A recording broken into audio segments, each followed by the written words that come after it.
लेकिन तबो हमरे बूढ़ा के तीत ना लागत। और आज इतना मरचा डालब ना ताकि उनकर खाते में धुआं धुआं फेंके लागे। हाँ एकदम जीव बिवाए लगे हैं।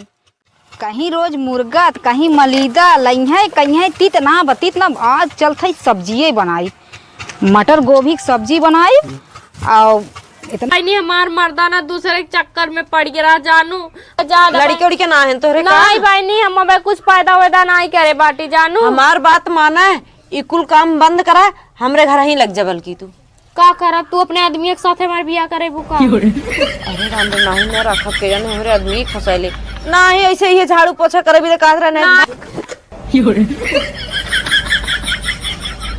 ये तना पड़त बाटे संझक जुगाड़ कब हम रही ओढ़े बीदा काम दफाई दे कब तो चढ़ गए ओढ़ले का बहिनी आवत हाउ हो जल्दी आवा हम लेट होत दुआरे जाए दाना ना बे है लड्डू बाटे देखा झापी हवाई दे दहु जा हमारा आयु लेके जिया जुड़ुए बेटवा बिटिया होए तोहरे